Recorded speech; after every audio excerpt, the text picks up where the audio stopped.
আসলে অবশ্যই একটি বার্তা যেটি প্রথমে দিব সেটি হচ্ছে যে আমাদের সমাজে হিংসা, রাগ, অভিমান, ভেদাভেদ সবকিছু ভুলে আমার মনে হয় যে যারা ভালো কাজ করছে, যারা পজিটিভিটি নিয়ে এগিয়ে যাচ্ছে। ডক্টর মোহাম্মদ ইউনূসকে ক্ষমতা থেকে সরানোর জন্য কেউ কেউ ঈদের পরে আন্দোলনে নামার ঘোষণা দিয়েছে। কেউ কেউ বলছে যে কোনো মূল্যে ডিসেম্বরের মধ্যেই নির্বাচন দিতে হবে এবং 2025 সালের মধ্যেই নির্বাচন দিয়ে ডক্টর মোহাম্মদ ইউনূসকে বিদায় নিতে হবে। বিগত এক যুগ ধরে রাজনীতি আর গণমানুষের রাজনীতি ছিল না। রাজনীতি ছিল টাকা দিয়ে মনোনয়ন কেনা এবং রাতের আধারে কারচুপির মাধ্যমে, ভোটের মাধ্যমে, যে কারচুপির ভোট তার মাধ্যমে নির্বাচিত হয়ে সংসদে যাওয়া। আমরা ভারতকে সে সুযোগ দিচ্ছি। গত 16 বছর আপনারা যে পরিমাণ নষ্টামি করেছেন, বাংলাদেশের মানুষের উপরে জুলুম করেছেন, একটা ফ্যাসিবাদী শাসন ব্যবস্থা কায়েম করে রেখেছেন, সেখান থেকে যদি আপনারা প্রমাণ করতে চান। আসসালামু আলাইকুম, আমি আপনাদের কাছে দেখাবো হঠাৎ ডক্টর ইউনূসকে কেন্দ্র করে কি বললেন বুবলি, যা আপনারা শুনলে অবাক হয়ে যাবেন। তো আজকের এই ভিডিওগুলো অত্যন্ত গুরুত্বপূর্ণ।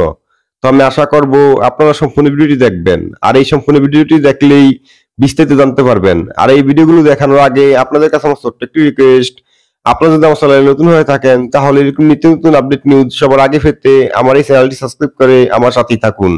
আর এখন চলুন কথা না বাড়িয়ে আমরা এক এক করে ভিডিওগুলো দেখে আসি। ডক্টর মোহাম্মদ ইউনূসকে ক্ষমতা থেকে সরানোর জন্য কেউ কেউ ঈদের পরে আন্দোলনে নামার ঘোষণা দিয়েছে। কেউ কেউ বলছে যে কোনো মূল্যে ডিসেম্বরের মধ্যেই নির্বাচন দিতে হবে এবং 2025 সালের মধ্যেই নির্বাচন দিয়ে ডক্টর মোহাম্মদ ইউনূসকে বিদায় নিতে হবে। যদি সে বিদায় সময় মতো না দেয় তাহলে ঈদের পরে আন্দোলন।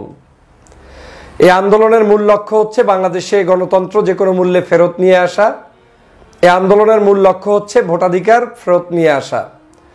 যারা এই আন্দোলন করতে চায় তাদের দৃষ্টিভঙ্গি হচ্ছে বাংলাদেশে ডক্টর মোহাম্মদ ইউনূস কোনো অবস্থায় যাতে খুঁটা গেড়ে বসে থাকতে না পারেন, তিনি যাতে জনগণের ভোটাধিকার ফেরত দিয়ে দেন।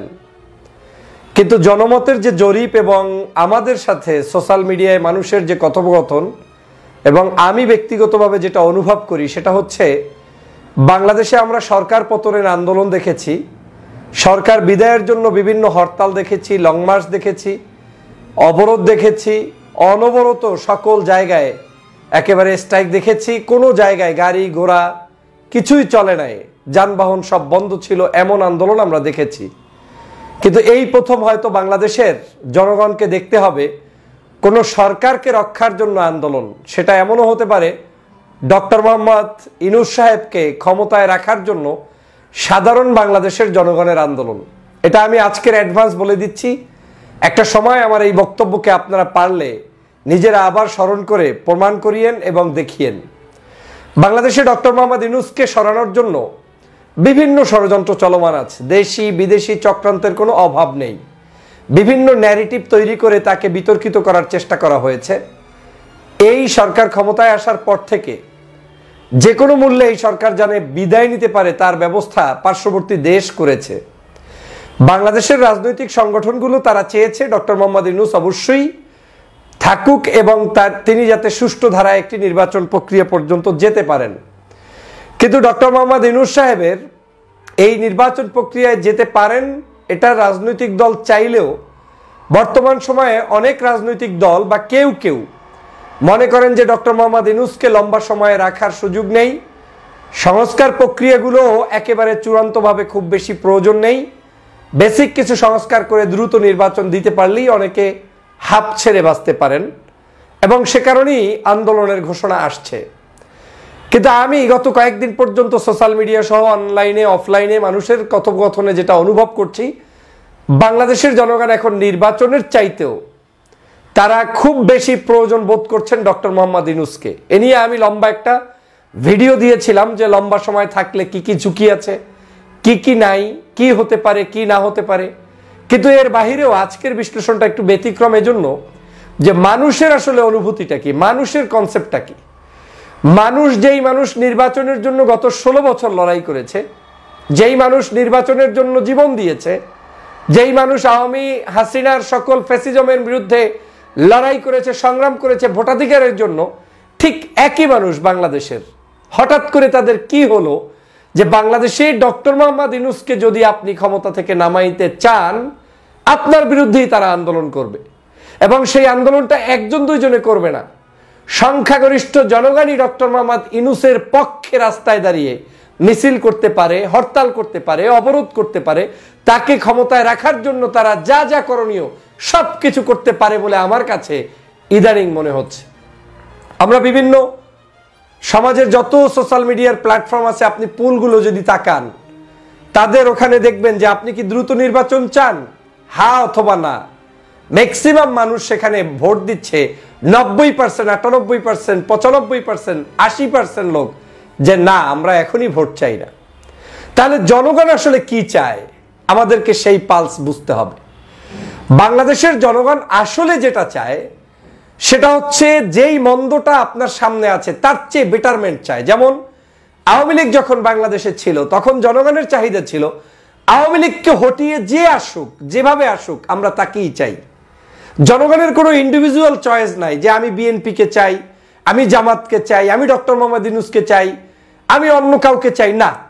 জনগণের চয়েস হচ্ছে আওয়ামী লীগ এত বড় ফ্যাসিস্ট ছিল, বাংলাদেশের মানুষের উপরে এত নিপীড়ন করেছে, জুলুম করেছে, অত্যাচার করেছে, ওই সময় যারাই মাঠে গোল দিতে পেরেছে জনগণ তাদেরকে অ্যাকসেপ্ট করতে শিখে গিয়েছে। যেমন আজকের যদি আওয়ামী লীগের এই পতনটা কোনো একটি রাজনৈতিক দলের সরাসরি ডাইরেক্ট ইন্ধনে কোনো একজন ব্যক্তির ক্রেডিটে হতো, জনগণ তিনি যা বলতেন সেই কথাই শুনতেন। কিন্তু এই আন্দোলনটা যেহেতু একটু ভিন্ন রোডম্যাপে হয়েছে, যদিও সকল রাজনৈতিক দলের সংগঠনের ব্যাকআপ রয়েছে, সাহায্য রয়েছে, সব ঠিক আছে, কিন্তু ফরম্যাটটা ভিন্ন হয়ে গিয়েছে। ছাত্র জনতার বিপ্লব হয়েছে, সবাই মিলে একটি সংমিশ্রিত পদ্ধতিতে এটা আবিষ্কার হয়েছে, এবং এটা ইতিহাসের পাতায় নতুন হিস্ট্রি হিসেবে লিখিত থাকবে। এটার পূর্বের কারোর সাথে মিল থাকবে না। এই আন্দোলনের প্যাটার্নটা 53 বছরে কোনোদিন হয়নি। সে কারণে আজকের মানুষের চাহিদারও পরিবর্তন হয়ে গিয়েছে। কিন্তু আমরা যারা রাজনীতি করছি আমরা সেই চাহিদাটা অনুভব করতে পারছি না। আমরা এখনো ওল্ড প্যাটার্ন নিয়ে ভাবছি আমাকে আন্দোলন করতে হবে, আমরা ঈদের পরেই আন্দোলন করব, আমরা এই সরকারকে সময় দিতে চাই এতটুকু। আমরা ভাবছি যে আমরা এই পদ্ধতিতে আগালেই হয়তো আমি জনগণের সমর্থন পাবো না। জনগণ আমাদের এই সকল থ্রেট, এই সকল আজগুবি বিভিন্ন মন্তব্য, বক্তব্য এগুলো সমর্থন করে না। হ্যাঁ, কিছু মানুষ আপনার সামনে বসে করছে, যেই মানুষগুলোর গ্রাউন্ডে কোনো পিপল নাই, যেই মানুষগুলো হয়তো আপনার কাছে চাঁদাবাজির জন্য, সন্ত্রাসীর জন্য, বিশেষ কিছু পাওয়ার জন্য, বিশেষ লোভ লালসার জন্য তারা লড়াই করছে, সংগ্রাম করছে। একটা সময় সে এমপি হবে, মন্ত্রী হবে, কমিশনার হবে, বিভিন্ন পোস্টে নিয়োগ পাবে, এই কিছু মানুষ। কিন্তু এগুলো দিয়ে সাধারণ মানুষকে আপনি রিপ্রেজেন্ট করতে পারবেন না। সে কারণেই বলছি ঈদের পরে আন্দোলন, এই আন্দোলনটা একদিকে হতে পারে ডক্টর মোহাম্মদ ইউনূসের বিরুদ্ধে আন্দোলন, কিন্তু অন্যদিকে এটাও হতে পারে ঈদের পরের আন্দোলন জনগণ ঐক্যবদ্ধভাবে ইউনূস রক্ষার আন্দোলন করতে পারে। এবং এটা আমি আগাম সংকেত দিয়ে রাখলাম, বাংলাদেশে অপেক্ষা করেন, এটাই ঘটবে। ডক্টর মোহাম্মদ ইউনূসকে যে যত বেশি দ্রুত নামাতে চাবেন সে তত বেশি রাজনীতিতে ফল করবেন, রাজনীতিতে আপনি তত বেশি কাঁচা থাকবেন, জনগণের কাছ থেকে তত বেশি ছিটকে পড়বেন। সিদ্ধান্ত আপনার। কিন্তু আমি এটা বিশ্বাস করি না যে ডক্টর মোহাম্মদ ইউনূস সাহেব দীর্ঘদিন পর্যন্ত থাকার জন্য একেবারে মরিয়া হয়ে উঠে পড়ে লেগেছেন, মোটেও না।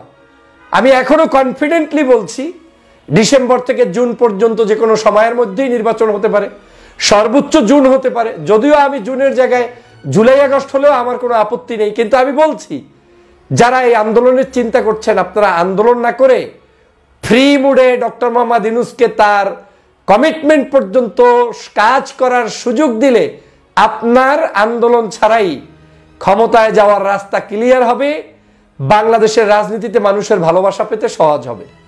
কিন্তু কেউ যদি এইটাকে বাড়াবাড়ির চিন্তায় নিয়ে যান যে ডিসেম্বরেই আমার মিছিল নিয়ে নামতে হবে, ডক্টর ইউনূসকে ক্ষমতা থেকে হটাতে হবে, এতে রাজনীতিতে এমনও হতে পারে জনপ্রিয় ব্যক্তিরাও অনেক সময় জনরোষের শিকার হয়ে পরাজিত হওয়ার সম্ভাবনা থাকবে। এমনও হতে পারে সরকার আপনাদের উপরে রাগান্বিত হয়ে দ্রুত সময়ের মধ্যে একটি নির্বাচন দিয়ে দিল, রাগ ঢাক ছাড়াই একেবারে নির্বাচন পদ্ধতিতে চলে আসলো। জনগণ তখন সিদ্ধান্ত নিবে যে আমরা একটা জিনিস চেয়েছি, ডক্টর মোহাম্মদ ইউনূস একটু স্বাধীন মতো থাকুক, কিন্তু আপনারা দিলেন না, ঠিক আছে তাহলে আপনাকে আমি ভোট দিব না। কে ঠেকায় দেখা যাবে। এই যে ভোটের রাজনীতিতেও আমাদেরকে সেই কৌশল রপ্ত করা ছাড়া বাংলাদেশে আপনি রাজনীতিতে টিকতে পারবেন না। কথাগুলো ছোট মুখে শোনাচ্ছে তো অনেকের কাছে এটাকে মনে হবে না গুরুত্বপূর্ণ, কিন্তু এই কথাগুলোই বাস্তবায়ন হবে, লিখে রাখেন। আমি বলছি এই কথাগুলো বাস্তবায়ন হবে, লিখে রাখেন। এই বাংলাদেশে ডক্টর মোহাম্মদ ইউনূস স্যারের প্রতি এখন বাংলাদেশের দল মত জাতি ধর্ম বর্ণ নির্বিশেষে সবাই মিলে এখন ঐক্যবদ্ধভাবে একই আওয়াজ তুলছে, ইউনূস সাহেবকে লম্বা সময় চাই। কেন তুলছে? জনগণ আসলে এত পাকনামি পছন্দ করে না। জনগণ বাংলাদেশের মানুষের শান্তি চায়, জনগণ একটু ব্যবসা বাণিজ্য করতে চায়, জনগণ একটু নিরিবিলি টাকা ইনকাম করতে চায়, জনগণ একটু তার নিজের পরিবারকে নিয়ে আরামে থাকতে চায়।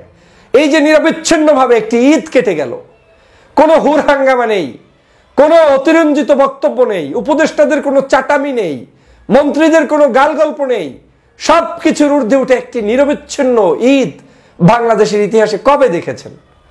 নিরবিচ্ছিন্নভাবে ডক্টর মোহাম্মদ ইউনূস সমগ্র গ্লোবালি আজকে তিনি সমগ্র রাষ্ট্রগুলোকে এখন নিয়ন্ত্রণে নিয়ে আসছেন। কি বলেন চীন, কি বলেন পাকিস্তান, কি বলেন আমেরিকা, কি বলেন ভারত, সব এখন আপনার ডক্টর মোহাম্মদ ইউনূসের হাতে একেবারে সুন্দর মতো চলে এসেছে। এর অর্থটাই দাঁড়াচ্ছে একটা গুড লিডারশিপ। আমাদেরকে ধৈর্য ধরতে হবে, আমাদের পথ চলতে হলে কৌশলী হতে হবে, আমাদের কার্যক্রম করতে হলে এমন কিছু করতে হবে যেই কার্যক্রমের মধ্য দিয়ে জনতাও আপনার পক্ষে থাকবে, সরকারও আপনার পক্ষে থাকবে। কিন্তু আপনারা কেন এগুলো করছেন? ফাঁদে পড়েছেন। ফাঁদটা কেমন? শিখানো ফাঁদ। আপনারা জানেন মালদ্বীপের রাষ্ট্রপ্রধান মুইজ্জুকে সরানোর জন্য সেখানে প্রায় কোটি কোটি ডলার তারা ইনভেস্ট করেছে। ইনভেস্ট করে সেখানে তাকে ক্ষমতা থেকে নামানোর জন্য বিরোধী দলের এমপি যারা ছিল তাদের কাছে তারা বিভিন্ন ধরনের প্রলোভন দেখিয়েছে। সেই প্রলোভন দেখিয়ে তারা ব্যর্থ হয়েছে। 40 জন বা 50 জনের মতো একজন এমপিদেরকে বিভিন্ন টাকা পয়সা দিয়ে তারা সেখানে বিভিন্নভাবে তার বিরুদ্ধে আন্দোলন করতে চেয়েছিল, কিন্তু তারা ব্যর্থ হয়েছে। বাংলাদেশের বিরুদ্ধে কিন্তু পার্শ্ববর্তী দেশ বসে থাকবে না, কৌশলে কাজ করছে। রাজনৈতিক দলগুলোকে বুঝিয়ে দেওয়া হয় তুমি ক্ষমতায় আসবে না, দ্রুত নির্বাচন চাও, তুমি যদি না চাও তোমাকে এখান থেকে মাইনাস করা হবে, অমুকে অমুককে মাইনাস করবে, তমুককে মাইনাস করবে। এই ধরনের আজগুবি মন্তব্য বক্তব্য দিয়ে আপনাকে ভ্যানিশ করার প্ল্যানে তারা নেমেছে। এবং এমনও হতে পারে বিশেষ কিছু ব্যক্তিকে, বিশেষ না, টার্গেট ভিত্তিক কিছু মানুষকে অবশ্যই অঢেল টাকা পয়সা দিবে। ওই টাকা পয়সা দিয়ে, ডলার দিয়ে আপনার ভোকালকে ব্যবহার করবে। আমাদের মনে রাখতে হবে মন্দের ভালোতে আমাকে কাজ করতে হবে। বাংলাদেশের মানুষ হচ্ছে মন্দের ভালো পছন্দ করে। শেখ হাসিনা যখন বাংলাদেশ থেকে বিদায় নিয়েছে, বিদায়ের পরে জনগণ ডক্টর মোহাম্মদ ইউনূসকে পেয়েছে। যখন দেখেছে ইউনূস সাহেব খুব একটা ভালো নেতৃত্ব দিতে পারছে না, চুরি ডাকাতি থামছে না, বিভিন্ন জায়গায় হুর হাঙ্গামা, মানুষ কিন্তু সমালোচনা করেছে। আবার যেই দেখেছে ডক্টর মোহাম্মদ ইউনূস সাহেব মোটামুটি সব গুছিয়ে নিয়ে এসেছে, জনগণ একটা স্বস্তি পেয়েছে। জনগণের এখন একটাই কথা, আমার এত চেয়ারম্যান এমপি মেম্বার এগুলোর দরকার নাই, আমি ভাই শান্তিতে থাকতে চাই। এই যে মানুষের একটা চাহিদা, মানুষ কিন্তু লিখছে, মানুষ বলছে আমি 5 বছরের জন্য এই ইউনূসকে চাই, মানুষ বলছে 29 সাল পর্যন্ত চাই, মানুষ বলছে 2 বছর 3 বছর চাই। এই যে মানুষের চাহিদা, এই চাহিদাটাকে ভিন্নভাবে উপস্থাপন করে কোনো লাভ নেই। চাহিদাটাকে মেনে নিয়ে আমি আবারও বলছি, ডক্টর মোহাম্মদ ইউনূস অতিরিক্ত সময় থাকবে না, এটা আমার বিশ্বাস। এই আত্মবিশ্বাসটাকে বিশ্বাসে রেখে আপনারা আপনাদের দল গুছান। মেম্বার অফ পার্লামেন্ট কে হবে সেই নমিনেশন নিশ্চিত করেন। কারা কারা এমপি হবে, কে সন্ত্রাস না, কে চাঁদাবাজ না, কে দুষ্ট না, কে খারাপ মানুষ না, কে শিক্ষিত সজ্জন ভদ্র এবং দেশপ্রেমিক, তাকে বাছাই করুন। সেগুলো না করে যদি দোষারোপের রাজনীতিতে বসে থাকেন, ঈদের পরের আন্দোলনে বসে থাকেন, তাহলে মূলত একটা পর্যায়ে গিয়ে ক্ষতিগ্রস্ত হবে আপনাদের দল, আপনাদের মানুষরাই। অতএব বাংলাদেশের ইতিহাসের অনেক নতুন কিছু ডাইমেনশন তৈরি হবে। যেমন আমি আজকের বললাম যে বাংলাদেশে এই প্রথম কোন একজন রাষ্ট্রপ্রধানকে রক্ষার জন্য মিছিল হবে, হরতাল হবে। আপনি পারবেন না, এই জোয়ার ঠেকাতে পারবেন না। জনগণ ঐক্যবদ্ধভাবে মাঠে নেমে পড়বে, দল মত নির্বিশেষে নেমে পড়বে। এমনও আছে অনেক দলের কথাও কেউ শুনবে না, বলবে না আমি এত কিছু চাই না। অতএব আন্দোলন বাদ দিয়ে দেখেন কিভাবে রাষ্ট্র সংস্কার করা যায়, কিভাবে মানুষের আবেগ অনুভূতি বোঝা যায়, কিভাবে দেশের জনগণের চাহিদা পূরণ করা যায়, ডক্টর মোহাম্মদ ইউনূসের হাতকে কিভাবে শক্তিশালী করা যায়, পাশাপাশি তার কাছাকাছি গিয়ে সংস্কার প্রক্রিয়াকে মেনে নিয়ে একটি সুষ্ঠু ধারায় বাংলাদেশের রাজনীতিকে প্রবর্তন করা যায় সেই দিকে আমাদেরকে কাজ করতে হবে, তাহলেই আপনি আমি সফল হব।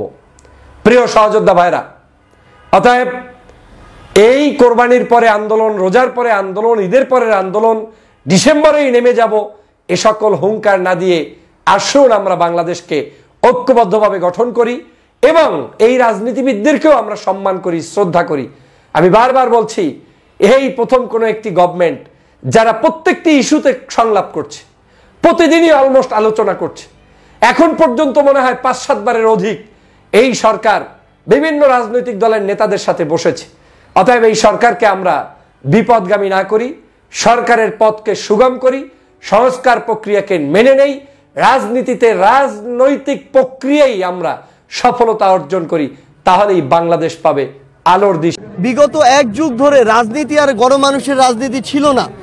রাজনীতি ছিল টাকা দিয়ে মনোনয়ন কেনা এবং রাতের আধারে কারচুপির মাধ্যমে, ভোটের মাধ্যমে, যে কারচুপির ভোট তার মাধ্যমে নির্বাচিত হয়ে সংসদে যাওয়া।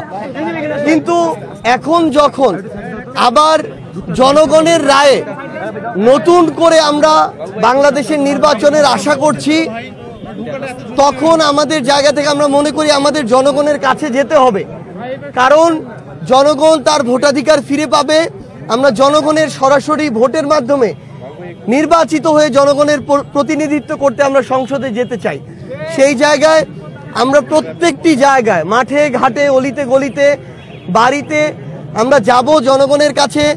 আমরা যা করতে চাই, বাংলাদেশকে নিয়ে যে স্বপ্নগুলো দেখি, আমাদের যে প্রত্যাশা, সেগুলো তুলে ধরতে এবং জনগণ আসলে কি চায়, এত ত্যাগের পরে, রক্তের পরে যে নতুন বাংলাদেশে, এই বাংলাদেশে তাদের চাওয়া কি, সেগুলো শুনতে আমরা তাদের কাছে যাব। আমরা সেই কাজগুলোই করছি। তারই ধারাবাহিকতায় আমাদের রংপুর বিভাগের যারা জাতীয় নাগরিক পার্টির কেন্দ্রীয় কমিটিতে রয়েছে, আমরা তারা আজকে আমাদের জায়গা থেকে একসাথে বসবো। আমরা আজকে থেকে আমাদের এই সাংগঠনিক যে কার্যক্রম সেটি শুরু করব। সেই লক্ষ্যেই আসলে উত্তরাঞ্চলের মুখ্য সংগঠক হিসেবে আজকে রংপুরে আসা। এবং আমরা আমাদের জায়গা থেকে মনে করি যে আমাদের চোখের সামনে ওই জুলাই আগস্টে যে রক্তাক্ত নিথর দেহগুলো ছিল, লাশগুলো ছিল, সেগুলোকে যদি আমরা সামনে রাখতে পারি, তাহলে আমরা এই 24শে জুলাইয়ের অভ্যুত্থানের যে স্পিরিট, সেটা থেকে কখনো বিচ্যুত হব না এবং আমরা জনগণের চাওয়া অনুযায়ী আগামীর বাংলাদেশে কাজ করে যেতে পারবো। এবং আমরা যদি জনগণের জন্য কাজ করতে পারি, তাহলে জনগণই আমাদেরকে তাদের রায় দিয়ে সংসদে নিয়ে যাবে। আমরা আমাদের জায়গা থেকে মনে করি যে আমাদের যে রাজনৈতিক দল জাতীয় নাগরিক পার্টি এনসিপি, মাত্র 1 মাস হয়েছে আমরা আত্মপ্রকাশ করেছি। খুব স্বাভাবিকভাবেই এটি একটি বড় চ্যালেঞ্জ যে আগামী যদি 1 বছরের মধ্যে আমরা শুনতে পাচ্ছি যে ইলেকশনের কথা, অন্তর্বর্তীকালীন সরকার থেকে ডিসেম্বর জানুয়ারির কথা বলা হচ্ছে, এটি অবশ্যই আমাদের জন্য বড় একটি চ্যালেঞ্জ যে 300 আসনে আমাদের যে বিভিন্ন প্রার্থী যে রয়েছে তাদেরকে মনোনয়ন দেওয়া। কিন্তু আমরা মনে করি যে এই চ্যালেঞ্জ নিতে কিন্তু আমরা অভ্যস্ত এবং প্রস্তুত। সো আমরা আমাদের জায়গা থেকে সর্বোচ্চ চেষ্টা করব যেন যোগ্য, সৎ এবং দেশপ্রেমিক প্রার্থীদেরকে আমরা 300 আসনে মনোনয়ন দিতে পারি। লক্ষ্য আমাদের 300 আসন আমরা সর্বোচ্চ চেষ্টা করে যাব। তবে এটি বড় একটি চ্যালেঞ্জ এবং আমরা সেই চ্যালেঞ্জ নিতে প্রস্তুত। আমরা ইতিমধ্যেই আজকে থেকেই কিন্তু আমাদের যে সাংগঠনিক কার্যক্রম দলের সেটি শুরু করছি ঈদের পরবর্তীতে এবং খুব দ্রুত সময়ের মধ্যে আমরা 1 সপ্তাহের মধ্যে আমাদের যে কমিটি ফরমেশন প্রক্রিয়া সেদিকে চলে যাব। জেলা এবং উপজেলা পর্যায়ের যে কমিটি, সেগুলো আমাদের এই এপ্রিল মাসের মধ্যে আপনারা দেখতে পাবেন। এবং আমরা আমাদের জায়গা থেকে মনে করি যে আমাদের ইতিমধ্যেই কিন্তু প্রত্যেকটি জেলা উপজেলা অসংখ্য শুভাকাঙ্ক্ষী রয়েছেন যারা নতুন একটি বাংলাদেশ প্রত্যাশা করেন এবং যারা মনে করেন যেই তরুণরা এই অভ্যুত্থানে নেতৃত্ব দিয়েছে সেই তরুণদের ওই দক্ষতা রয়েছে যে সামনের দিকে বাংলাদেশের জেলা উপজেলাকে নেতৃত্ব দেয়া এবং দিন শেষে পুরো বাংলাদেশকে একসাথে নেতৃত্ব দেয়া। এবং আমরা মনে করি এই নেতৃত্ব যেমন তরুণ নির্ভর থাকবে, এই নেতৃত্বে আমাদের যারা অগ্রজ রয়েছেন, আমাদের সিনিয়র যারা রয়েছেন তারা অবশ্যই থাকবেন। যেই জায়গায় যাদের গ্রহণযোগ্যতা রয়েছে, দক্ষতা রয়েছে, সততা রয়েছে, ওই এলাকা ভিত্তিতে তারা এই নেতৃত্বে জায়গা আসবেন। আমরা মনে করি যে আমাদের সামনে এগিয়ে চলার ক্ষেত্রে তরুণদের এই সাহস, উদ্যম, এই দৃঢ়তা যেমন দরকার, আমাদের অগ্রজ যারা রয়েছেন তাদের পরামর্শ, অভিজ্ঞতা, এগুলো আমাদের এগিয়ে চলার জন্য অনেক বেশি প্রয়োজন। তাই আমরা একসাথে আমাদের এই জাতীয় নাগরিক পার্টিতে আমাদের অগ্রজ এবং তরুণ একসাথে ঐক্যবদ্ধভাবে কাজ করে যাব এবং আমরা বিশ্বাস করি আমরা এটা করতে পারলে আমরা সফলতার দিকে এগিয়ে যাব। কখনোই নয়, দেখুন পুরো পৃথিবীতেই আসলে আমরা দেখছি ইউরোপীয় ইউনিয়ন প্রায় 27-28টি দেশ একসাথে কিন্তু একটা দেশের মতো ফাংশন করছে। সো পুরো পৃথিবীতে ইতিহাসের শত শত বছর আগে থেকে এই আন্তদেশীয় কিংবা আন্ত অঞ্চল ভিত্তিক যে বিভিন্ন আদান প্রদানের যে সম্পর্ক, এই সম্পর্কগুলো থাকে এবং এখনো যদি আপনি দেখেন বাংলাদেশের বিভিন্ন বন্দরগুলোকে ব্যবহার করে কিন্তু এই সম্পর্ক রয়েছে। আপনি শুধু বাংলাদেশ নয়, আপনি বিভিন্ন ভূমধ্য সাগর কেন্দ্রিক যদি দেখেন, আরব সাগর কেন্দ্রিক যদি দেখেন, আপনি সেখানে আটলান্টিক এবং প্রশান্ত মহাসাগর অর্থাৎ উত্তর আমেরিকা দক্ষিণ আমেরিকার যদি যে পোর্টগুলো রয়েছে সেগুলোতে যদি দেখেন, ইতিহাসের আদি লগ্ন থেকে এগুলোকে কেন্দ্র করেই কিন্তু এই যে বিভিন্ন ধরনের ব্যবসা বাণিজ্য এগুলো হয়ে এসেছে। সেই মেসোপটেমিয়া সভ্যতা থেকে শুরু করে অন্যান্য যে প্রাচীন সভ্যতাগুলো সেগুলো কিন্তু এই নদী কেন্দ্রিকই ছিল। তো সেই জায়গা থেকে আমরা মনে করি সমুদ্র কিংবা নদী কেন্দ্রিক এই যে আন্তদেশীয় যে সম্পর্ক ব্যবসা বাণিজ্য এগুলো থাকবে, কিন্তু সবচেয়ে গুরুত্বপূর্ণ হচ্ছে এগুলো সমতার ভিত্তিতে হতে হবে। পারস্পরিক যে রাষ্ট্রগুলো তাদের মধ্যে এই শ্রদ্ধার সম্পর্ক থাকতে হবে। এটা যদি হয় যে ডমিনেন্সের ভিত্তিতে, যেটা বিগত 1 যুগ ধরে আমরা বাংলাদেশ এই ডমিনেন্সটা ফিল করে এসেছি, ভারত তাদের জায়গা থেকে ভারতের সাথে বাংলাদেশের সম্পর্ক থাকবে না এমনটি নয়, সম্পর্ক থাকবে, কিন্তু এই সম্পর্ক হবে শ্রদ্ধার এবং সমতার। এই সম্পর্কে যদি কেউ কারো জায়গা থেকে ডমিনেট করার চেষ্টা করে আমরা সেই চোখ রাঙানি আর দেখবো না। আমরা মনে করি বাংলাদেশের সাথে ভারত বলি, চায়না বলি, আমেরিকা বলি, রাশিয়া বলি, যে কোনো দেশই বলি, আমাদের এই দেশগুলোর সাথে এই সমতার সম্পর্ক থাকবে এবং আমরা বিশ্বাস করি এই পারস্পরিক শ্রদ্ধাবোধের সম্পর্কের ভিত্তিতেই আমরা সামনের দিকে এগিয়ে যাব। এভাবে বাংলাদেশ এগিয়ে যাবে, পৃথিবী এগিয়ে যাবে। আমরা আমাদের জায়গা থেকে শুধু ব্যক্তি কারো নয়, বরং পুরো রংপুরবাসীর একটা প্রত্যাশা আছে। বিগত 16 বছরের যত ধরনের বাজেট সুযোগ সুবিধা এগুলো ছিল অঞ্চল ভিত্তিক। এটি দক্ষিণাঞ্চল সবসময় এক্ষেত্রে প্রায়োরিটি পেয়েছে এবং এটি ছিল লবিং ভিত্তিক। যে যার মতো করে ক্ষমতার অপব্যবহার করে লবিং করে বাজেটগুলো বরাদ্দগুলো নিজের জায়গায় নিয়ে চলে গিয়েছে। আমরা মনে করি এই অন্তর্বর্তীকালীন সরকার এখন পর্যন্ত তাদের যে দক্ষতা দেখাচ্ছে রাষ্ট্র পরিচালনায়, তারা একই দক্ষতা তাদের জাতীয় বাজেটে দেখাবে। উত্তরবঙ্গের মানুষ শুধু এতদিন দিয়েই এসেছে। এই উত্তরবঙ্গ ছিল একটা উৎপাদন ক্ষেত্র। আমরা ফসল থেকে শুরু করে নিত্য প্রয়োজনীয় দ্রব্য, শস্য, রবি যে শস্যগুলো সবগুলোই উত্তরবঙ্গে উৎপাদন হয়, কিন্তু পাওয়ার সময় আমরা আর আমাদের যতটুকু প্রাপ্য ততটুকু পাইনি। আমরা মনে করি অন্তর্বর্তীকালীন সরকার জনগণের যতটুকু প্রাপ্য এই রংপুর বিভাগের মানুষের ততটুকু প্রাপ্য তাদের জন্য অবশ্যই বরাদ্দ রাখবে এবং আমরা সেই আস্থাটুকু অন্তর্বর্তীকালীন সরকারের উপর রাখতে চাই। একটা জিনিস কি, বৈষম্য করে অন্যায় করে অত্যাচার করে বেশি দিন যে টিকে থাকা যায় না, তার উপযুক্ত প্রমাণ হচ্ছে খুনি শেখ হাসিনা। সেই জায়গায় আমরা প্রত্যাশা করি যে আমাদের এই বাংলাদেশের জন্য যতটুকু কন্ট্রিবিউশন এবং এই উত্তরবঙ্গের মানুষ, রংপুরের মানুষ যতটুকু তাদের প্রাপ্য ততটুকু যেন এখন থেকে আমরা পাই। সেটা যদি হয় তাহলে বাংলাদেশ প্রকৃতপক্ষে সামনের দিকে এগিয়ে যাবে। একেবারে রীতিমতো ছটফটানি শুরু হয়েছে। ডক্টর মোহাম্মদ ইউনূসের সঙ্গে নরেন্দ্র মোদীর এই বৈঠকের পর ভারতীয় শিবির, আওয়ামী শিবির, দুই শিবির একেবারে এখন লজ্জায় তারা বালুতে মুখ গোজার চেষ্টা করছে। কেন লজ্জা?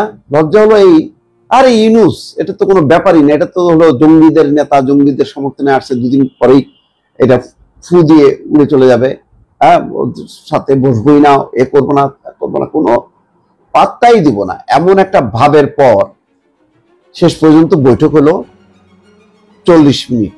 আবারও বলি 40 মিনিট। এটা সাধারণত দ্বিপক্ষীয় বৈঠক হয় এই ধরনের, একদম রাষ্ট্রীয় পর্যায়ে যখন কি দুই শীর্ষ নেতাদের বৈঠক হয় তখন এরকম লেন্থ থাকে। সেখানে সাইড মিটিংয়ে এত লম্বা বৈঠক হয় না এত লম্বা সময় ধরে। তার মানে যথেষ্ট পরিমাণ গুরুত্ব দিয়ে নরেন্দ্র মোদী ডক্টর মোহাম্মদ ইউনূসের সমস্ত কথা শুনেছেন এবং বাংলাদেশের পক্ষ থেকে সব পয়েন্ট কিন্তু তিনি বলেছেন।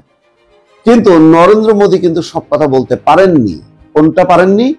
যে ভাই এবার একটু ক্ষমা করে দাও, আমাদের তো বোঝো শেখ হাসিনা ঘাড়ের উপর চেপে বসে আছে, তার একটু তোমরা একটু পুনর্বাসন করো, একটা নির্বাচন করো, নির্বাচনের মধ্যে একটু ঢোকায় দাও।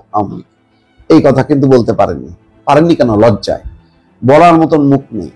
কেননা গত 15 বছর ধরে একদম মানে ব্লাঙ্ক চেক দিছে যে যেমনে পারবি বাংলার মানুষরে, বাংলাদেশের মানুষরে মেরে কেটে হলে তুই ক্ষমতায় থাক, আমাদের স্বার্থ রক্ষা কর। যাই হোক, কিন্তু অদ্ভুত ব্যাপার, এই মিটিংটার ব্যাপার নিয়ে এখন ভারতীয় মিডিয়াগুলো নানা রকম খেলা খেলছে। আমি রিপাবলিক বাংলার একটা ভিডিও রিপোর্টিং এই মিটিংকে ঘিরে, সেখানে বলা হচ্ছে 27 মিনিট নাকি দরজার বাইরে অপেক্ষা করছিলেন ডক্টর মোহাম্মদ ইউনূস, তারকে ঢুকতে দেওয়া হয়নি। 27 মিনিট বাইরে অপেক্ষা থাকতে হয়েছে। তারপরে দরজা খোলার পর ডক্টর মোহাম্মদ ইউনূস একা ঢুকেছেন এবং সৌজন্যবশত তারা দাঁড়িয়ে মানে তাকে সম্মান করেছে। এটা মানে কূটনৈতিক জ্যেষ্ঠাচার বলে, কূটনীতিক রীতি, হ্যাঁ, বা প্রোটোকল, যাই বলি না কেন, সেটা নাকি তারা রক্ষা করেছে। তারও 3 মিনিট পর ডক্টর ইউনূস অনুরোধ করার পর তার লোকজন এসে অপরদিকে যে চেয়ার, সেই চেয়ারে তারা বসতে পেরেছে। এটার মধ্য দিয়ে তারা বলার চেষ্টা করছে যে দেখো, মানে ডক্টর মোহাম্মদ ইউনূসকে 27 মিনিট দরজার বাইরে অপেক্ষায় রাখছে। আচ্ছা, তারা এই বলতেছে যে ওই চিত্রটাও নাকি দেখাবে যে 27 মিনিট ধরে ডক্টর ইউনূস দাঁড়ায় আছে, অর্থাৎ যে সেমিনার কক্ষে বা যে রুমে বৈঠক হবার কথা, একদিকে সারি সারি চেয়ারে দিল্লির কূটনীতিকরা বসে আছেন আর মোদি বসে আছে, তার ভারতীয় পতাকা, আরেকদিকেও কিন্তু যে চেয়ার এবং তার পাশে কিন্তু বাংলাদেশের পতাকা সাজানো। তো বিষয়টা কি? এটা তো ওই রুমটা কি মানে মোদির কোনো কেনা, ভারত কিনে রাখছে নাকি? ওটা হবে এরকম সাইড মিটিং, ওটা হোটেল কর্তৃপক্ষই ব্যবস্থা করে ওইভাবে অ্যারেঞ্জ করছে। ভারতীয় পক্ষ আগে ঢুকে গেছে, ঢুকে যে তারা তাদের প্রোটোকল অনুযায়ী বসে গেছে। আর এক পাশে প্রোটোকলে বসা খালি রাখা হয়েছে। ডক্টর মোহাম্মদ ইউনূস হয়তো দেরিতে ঢুকছে, ভারতীয়রা আগে হয়তো ঢুকে তারা কথাবার্তা বলছিল, কিন্তু এই ঘটনাটাকে তারা কিন্তু কোনো ছবি দেখাতে পারেনি। তারা বলছে যে দেখাবো যে ভেতরের মানে ডক্টর মোহাম্মদ ইউনূস কিভাবে ঢুকলেন আর বাইরে কিভাবে দাঁড়ায় অপেক্ষা করছিল, কিন্তু বাইরে দাঁড়ায় অপেক্ষা করতেছে 27 মিনিট ধরে, এরকম কোনো দৃশ্য দেখা যায়নি। আচ্ছা, সাংগ্রিলা হোটেলে এরকম কোনো স্কোপ আছে যে দরজার সামনে যে দাঁড়ায় থাকবে 27 মিনিট? সেখানে লবি টবিতে অসংখ্য চেয়ার, আর ডক্টর মোহাম্মদ ইউনূস হচ্ছে বিমস্টেকের সভাপতি। যেদিন বৈঠকটা শেষ ওই দিন তিনি সভাপতিও নির্বাচিত হয়েছেন 2 বছরের জন্য। তো থাইল্যান্ডের সাথে কি বাংলাদেশের কোনো শত্রুতা আছে? সাংগ্রিলা হোটেলের সাথে কোনো শত্রুতা আছে? তারা ডক্টর মোহাম্মদ ইউনূস কেন, যে কোনো সরকার প্রধান, রাষ্ট্রপ্রধান তাদেরকে সম্মান জানাবে। তো সেখানে দরজার বাইরে কিভাবে 27 মিনিট ধরে দাঁড়ায় থাকে?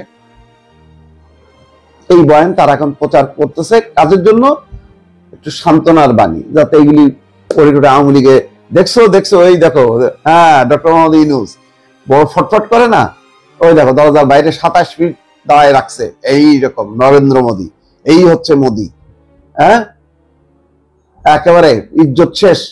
মানে এখন মানে পা ধরে মাপ চাইছে আর কি, যে দাদা এবারের মতন মাফ করে দেন, আর আমরা এরকম বেয়াদবি করবো না, ভাববো না এরকম। তেমনটা কি কোথায়, তার চিত্র কোথায়? বরং দেখা গেল ডক্টর মোহাম্মদ ইউনূস যখন ঢুকতেছে, তার একটু বাদেই তার টিমের এরা ঢুকতেছে, এবং যখন উনি ঢুকতেছেন সবাই যেমন মনে হচ্ছে যেন স্কুলে টিচার আসলে যেভাবে সব দাঁড়ায় যায়, ঠিক সেইভাবে সবাই দাঁড়ায় গেল, মোদি নিজেও দাঁড়ালো। কিন্তু কোথায়? আমরা তো এরকম কোনো মানে ইউনূসকে অমর্যাদা করছে এরকম তো কোনো দৃশ্য দেখিনি। ভারতকে তার পয়েন্ট বলবে না, বলবেই তো। সে তো এখন একটা ব্যাক সাইডে চলে গেছে। সে এমনিতে 5ই আগস্টের পর থেকে হাসিনার পরাজয়ের সাথে সাথে ইন্ডিয়ারও পরাজয় হয়ে গেছে। এখন ডক্টর ইউনূস লাইন দিতেছে হচ্ছে চীনের সাথে, পাকিস্তানের সাথে, বলতেছে সবার সাথে সমান, স্পেশাল কোনো সম্পর্ক নেই। এই কথা বলার মধ্যে তো এমনিতে পরাজয়। তার মধ্যে কি তারা তাদের পয়েন্টগুলি উত্থাপন করবে না, বলবে না সংখ্যালঘুদের এটা তো? আর বাংলাদেশ যে বললো যে কথা বলার সাহস পায় না, সীমান্ত হত্যা, তিস্তার পানি বন্টন চুক্তি, শেখ হাসিনা, যেটা বলার সাহস পায় না ডক্টর ইউনূস তো বলে ফেললো গড়ায়। তো মিথ্যা প্রচার অপবাদ দিয়ে কিছু সান্ত্বনা খোঁজার চেষ্টা করতেছে, কিন্তু লাভ নেই। এই ইউনূস ডিপ্লোমেসিতে ভারত মোদি ধরাশায়ী, আর এরা তো একেবারেই আওয়ামী শিবির একদম উপকার, একদম মাটির সাথে মিশে গেছে। এই ব্যাপারে কোনো সন্দেহ নেই। এখন ওই 27 মিনিটের গল্প দিয়ে কোনো লাভ নাই। দর্শক ভালো থাকবেন, আল্লাহ হাফেজ। আমরা ভারতকে সে সুযোগ দিচ্ছি। গত 16 বছর আপনারা যে পরিমাণ নষ্টামি করেছেন, বাংলাদেশের মানুষের উপরে জুলুম করেছেন, একটা ফ্যাসিবাদী শাসন ব্যবস্থা কায়েম করে রেখেছেন, সেখান থেকে যদি আপনারা প্রমাণ করতে চান যে বাংলাদেশকে আপনারা বাংলাদেশের জনগণের সাথে সম্পর্কে বিশ্বাস করেন, বাংলাদেশের সাথে ভারতের রাষ্ট্র আকারে এই সম্পর্কে বিশ্বাস করেন, আওয়ামী লীগ এবং শেখ পরিবারের বাহিরে, তাহলে এইটা সুযোগ করে দেবার একটা মোক্ষম সময় আসছে। কোনো আওয়ামী সিন্ডিকেট ক্রস বর্ডার এই পার ওই পার মিলায়ে নিজেদের একটা চক্র ডেভেলপ করে এখানে ব্যবসাকে ক্ষতি করবেন, জাতীয় রাজস্বকে ক্ষতিগ্রস্ত করবেন, শ্রমিকদের ন্যায্যতা এবং অধিকারকে ক্ষতিগ্রস্ত করবেন, এটা আমরা চাই না। আজকে আমি এখানে এসেছি এবি পার্টির পক্ষ থেকে বাংলাদেশের তৃতীয় বৃহত্তম যে স্থলবন্দর আছে বুড়িমারি স্থলবন্দরে এসেছি। লালমনিরহাটের এই পাটগ্রাম অঞ্চলকে যেটাকে কভার করে আর কি মেনলি। তো ইতিমধ্যে আমরা দেখতে পেয়েছি যে বাংলাদেশ ভারতের সাথে ভুটানের সাথে আমাদের স্থল বন্দর মাধ্যমে যে ব্যবসা বাণিজ্যগুলো হয় তার একটা বড় জায়গা হচ্ছে এই বন্দরটা, এবং এই বন্দরের ভিতরে অনেকগুলো সমস্যা আছে যেগুলো নিয়ে ইতিমধ্যে পত্রিকাতে আপনাদের গণমাধ্যমের যে লেখা সমস্যাগুলো উঠেছে সেটা আমি একটু হাইলাইট করতে চাই। প্রথম কথা হচ্ছে যে গণ অভ্যুত্থানের পরে যে এখানে যে আওয়ামী সিন্ডিকেটটা ছিল, যারা ভারতের একটা চক্রের সাথে ওই পাশে মিশে এই বন্দরটাকে কার্যত অচল করে ফেলেছে, এবং এই বন্দরের যে অবারিত সম্ভাবনা আছে এই সম্ভাবনাটাকে হেয় করে ফেলেছে, ক্ষীণ করে ফেলেছে। তা আমরা অন্তর্বর্তীকালীন সরকার এবং বর্তমান রাষ্ট্রযন্ত্র যারা চালাচ্ছেন তাদেরকে বলছি যে এই সিন্ডিকেট ভেঙে দিতে হবে।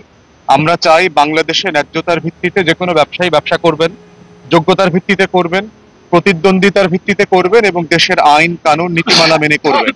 কোনো আওয়ামী সিন্ডিকেট ক্রস বর্ডার এই পার ওই পার মিলায়ে নিজেদের একটা চক্র ডেভেলপ করে এখানে ব্যবসাকে ক্ষতি করবেন, জাতীয় রাজস্বকে ক্ষতিগ্রস্ত করবেন, শ্রমিকদের ন্যায্যতা এবং অধিকারকে ক্ষতিগ্রস্ত করবেন, এটা আমরা চাই না। পরিবহন সেক্টরে দ্বিতীয়ত হচ্ছে আমরা একটা সমস্যা দেখতে পেলাম, সেটা হচ্ছে যে আপনার ইনফ্রাস্ট্রাকচারে যথেষ্ট ঘাটতি।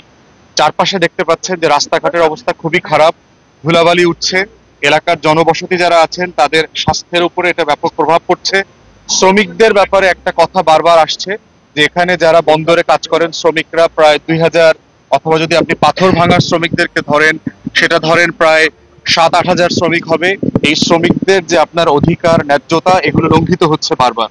সেক্ষেত্রে আমরা বলেছি যে শ্রম আইন মোতাবেক বাংলাদেশের প্রত্যেক শ্রমিককে চুক্তির আওতায় নিয়ে আসতে হবে, তাদেরকে লিখিত চুক্তিপত্র দিতে হবে, তারা কত ঘন্টা কাজ করবেন, কত মেয়াদে কাজ করবেন, কত দিন কাজ করবেন, কত টাকা বেতন পাবেন, এগুলোর একটা পরিচ্ছন্ন লিখিত চুক্তিপত্র দিতে হবে প্রত্যেক শ্রমিককে। এবং তাদের স্বাস্থ্য সেবার যে ক্ষতি হচ্ছে এই ধুলাবালি এবং অস্বাস্থ্যকর পরিবেশে কাজ করবার কারণে, সেটার জন্য যদি ইন্স্যুরেন্স মেকানিজম করতে হয় রাষ্ট্রের পক্ষ থেকে, স্বাস্থ্য সেবা খাতের কোনো বীমা তৈরি করতে হয় সেটা করতে হবে। কারণ এই শ্রমিকরা আমার দেশের মানুষ, আমার দেশের নাগরিক, তার জীবনটাও একজন ব্যবসায়ী ধনী মানুষের মতো সমান গুরুত্বপূর্ণ। তার যদি জীবনযাত্রার মান ছোট হয়ে যায়, আয়ু কমে যায় এবং এটা তার পরিবারকে এফেক্ট করে, একমাত্র উপার্জনক্ষম মানুষটাকে অক্ষম করে দেবার মধ্যে রাষ্ট্রের কোনো ফায়দা থাকতে পারে না। তাহলে আমাদের পক্ষ থেকে দাবি হচ্ছে তাদের শ্রমিক মান বাড়ানোর জন্য যা যা করণীয় সেটা করতে হবে। তৃতীয়ত দেখলাম যে অবকাঠামো এবং পরিবেশ দূষণের মাধ্যমে যেটা হচ্ছে এই অঞ্চলটা বসবাসের অনুপযোগী হয়ে যাচ্ছে। মানুষ, গ্রামবাসীরা যারা আছেন তারা প্রচন্ড স্বাস্থ্য ঝুঁকিতে আছেন। সেক্ষেত্রে বুড়িমারিকে ঘিরে সরকার একটা এক্সক্লুসিভ ইকোনমিক জোন করতে পারে কিনা, অর্থনৈতিক অঞ্চল ঘোষণা করে এটাকে আলাদা করে এক্সক্লুসিভলি বিজনেস ব্যবসায়িক কার্যক্রমের ব্যবস্থা করবে। এবং সেটা করতে গেলে এলাকাবাসীকে কিভাবে সম্মানজনকভাবে, আর্থিকভাবে এবং বাসস্থানগতভাবে, পেশাগতভাবে পুনর্বাসন করা যায় সেটার একটা কম্প্রিহেন্সিভ মেকানিজম তৈরি করতে হবে। চতুর্থত আমরা দেখলাম এখানকার ব্যবসায়ীদের যে একটা অবজেকশন যে 18টা পণ্য এখানে ভারত থেকে ইম্পোর্ট করা যায় না। ব্যবসায়ীরা বোধ করছেন এটার মাধ্যমে যেটা হয়েছে হাজার হাজার মানুষের কর্মসংস্থান ক্ষতিগ্রস্ত হচ্ছে এবং রাষ্ট্রের যে ট্যাক্স দেবার অপার সম্ভাবনা আছে সেটা ক্ষতিগ্রস্ত হচ্ছে। এবং এটার সাথে অন্যান্য বন্দরের একটা সিন্ডিকেটও কাজ করছে, যেন এই বন্দরটা এই জিনিস পণ্যগুলো আনতে না পারে। তা আমরা বোধ করছি যে প্রতিদ্বন্দ্বিতাকে ওপেন করে দিতে হবে। সব বন্দর যে কোনো পণ্য যেটা রাষ্ট্র অন্য দেশ থেকে আনতে পারবে সেটা আনার সুযোগ যেন তারা দেয়। পঞ্চমত হচ্ছে আমাদের বেইজিং থেকে কয়দিন আগে মাত্র ফিরে আসলেন আমাদের প্রধান উপদেষ্টা। সেখানে ব্যবসা বাণিজ্য এবং চায়নার সাথে আমাদের ইনরোড রাস্তায় ব্যবসা বাণিজ্য বাড়ানোর আলোচনা হয়েছে। সেক্ষেত্রে এই বন্দরটা আপনার বুড়িমারি বন্দরের সাথে ভুটানের যেহেতু অলরেডি চুক্তি আছে এবং এটাকে যদি আমরা এক্সটেন্ড করে চায়না নিতে পারি, সবচেয়ে কাছাকাছি সংযোগের মাধ্যমে আমরা চায়না থেকে সরাসরি ব্যবসা বাণিজ্য করতে পারবো।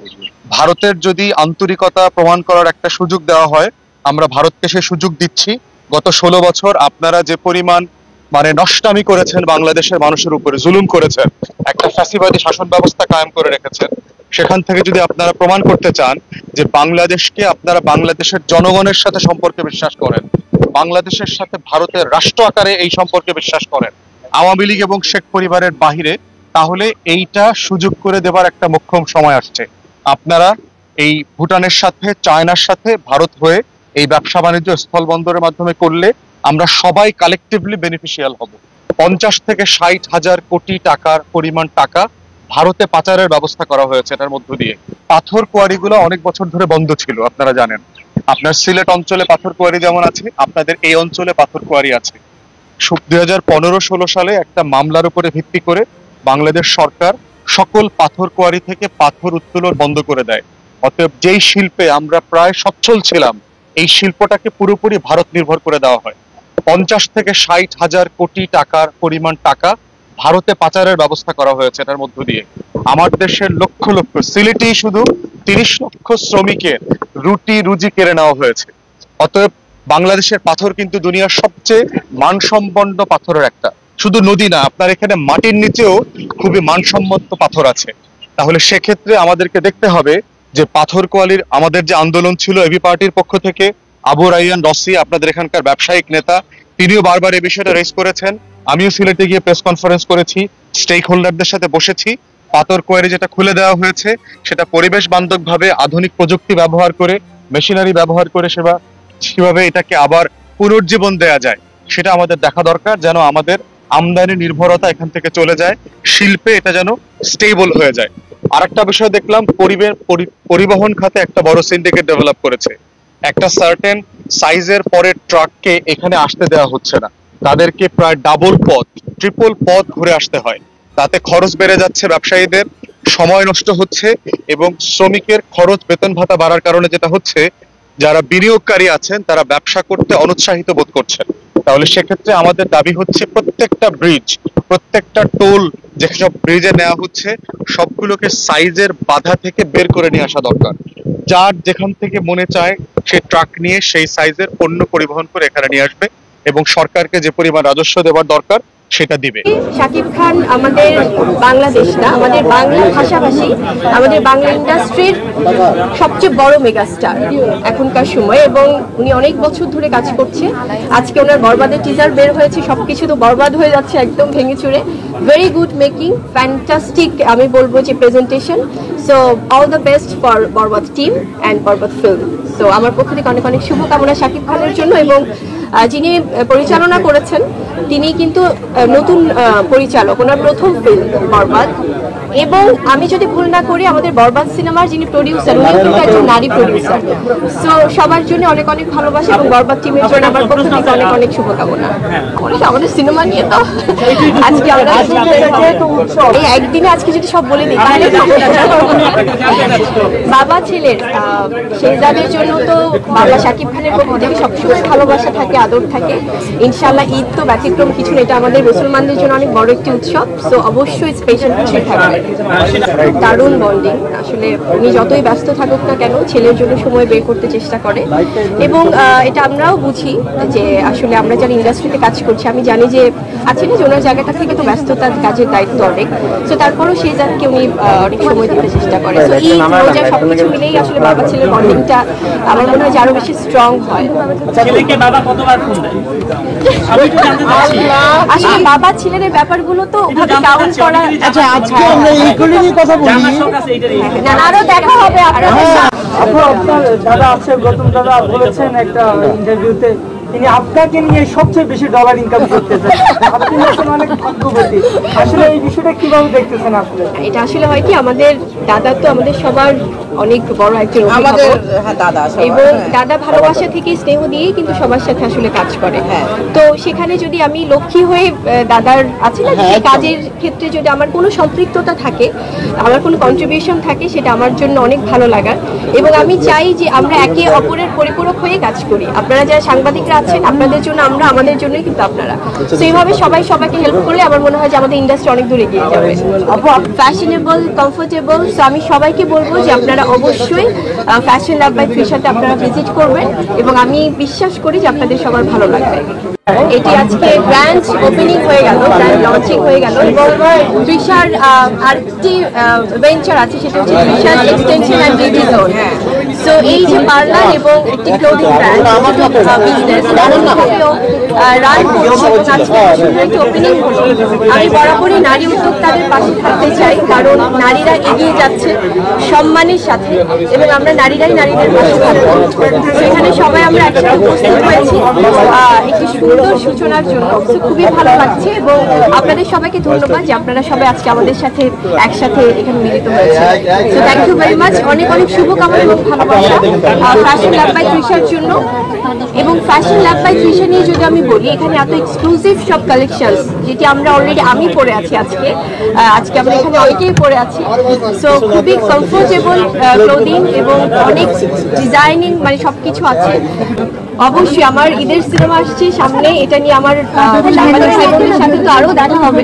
তো আজকে আমরা একটি গ্র্যান্ড লঞ্চিং এসেছি, তো আজকে এই টপিকটা নিয়ে থাকলে খুবই ভালো হবে, কারণ সিনেমা নিয়ে অনেক কথা বলবো ভাইয়া, একটি লাইনে হবে না। তো আমি আসলে অবশ্যই একটি বার্তা যেটি প্রথমে দিব, সেটি হচ্ছে যে আমাদের সমাজে হিংসা, রাগ, অভিমান, ভেদাভেদ সবকিছু ভুলে আমার মনে হয় যে যারা ভালো কাজ করছে, যারা পজিটিভিটি নিয়ে এগিয়ে যাচ্ছে, তাদেরকে সাপোর্ট করতে হবে। এবং আপনারা যারা এখানে আছেন, এবং আমার এই অনেক ছোট ছোট ভাই ব্রাদারও আমি দেখছি পেছনে, সবাই অনেক কষ্ট করে এখানে এসছে, এবং আপনারা তো আছেনই। সাংবাদিকদের মাধ্যমে কিন্তু আমাদের ভালো কাজগুলো সবার কাছে পৌঁছায়। এবং আমার আরেকজন ভাই যে প্রশ্নটি করলেন যে উদ্যোক্তাদেরকে নিয়ে বা নারী উদ্যোক্তাদের জন্য আমার বার্তাটা কি হবে, আমি বলবো যে এখানে আমরা যারা যারা আছি, আজকে আমাদের পলি আপু আছে, উনি অনেক বছর ফিল্ম ইন্ডাস্ট্রিতে কাজ করেছে, অনেক সুন্দরভাবে কাজ করেছেন। এবং মারিশ আছে, উনি মানে আছে না যে ব্র্যান্ড প্রমোটার বা মডেল বা নৃত্যশিল্পী হিসেবেও কিন্তু অনেক বছর ধরে কাজ করছে। এবং এখানে তৃষা আছে, আজকে গৌতম শাহ দাদা আছে। তৃষাকে নিয়ে যদি বলি, ওর এত পরিশ্রম, এবং ওর কিন্তু শুধুমাত্র সে মডেলিংয়ে সাকসেসফুল না, ওর কিন্তু এই যে কাজের পাশাপাশি, মডেলিংয়ের পাশাপাশি কিন্তু সে নানান বিজনেস নিয়ে আছে, ওয়ান বাই ওয়ান। এবং আজকে আমাদের শাহিদা আপু আছে, আমাদের আরেকজন অনেক সাকসেসফুল নারী উদ্যোক্তা। আমাদের গৌতম শাহ দাদা আছেন, জনপ্রিয় কোরিওগ্রাফার। সো আপনারা কিন্তু সবাই আমাদেরকে বিভিন্ন ইভেন্টে দেখেন, আমরা অনেক রাজকীয়ভাবে গ্র্যান্ড লঞ্চিংয়ে যাই, আমাদেরকে সবাই সম্মানের সাথে ইনভাইট করে, কারণ প্রত্যেকেই আমাদেরকে সেই ভালোবাসা দিয়েই কিন্তু আমন্ত্রণ জানায়। তো আমি বলবো যেভাবে নারী উদ্যোক্তাদের পাশে আমরা নারীরা যেমন আছি, আপনারা পুরুষরা কিন্তু আরো বেশি আছেন। তো পুরুষদের সহযোগিতা ছাড়া আমরা নারীরা কিছুই না। সেই ভালোবাসা সবসময় চাই, এবং অনেক অনেক শুভকামনা জানাই আমার পক্ষ থেকে সবার জন্য। তার পাশাপাশি ঈদের শাকিব খানের ফিল্মও আসতেছে, এটা কিভাবে এনজয় করতেছেন, কেমন লাগতেছে?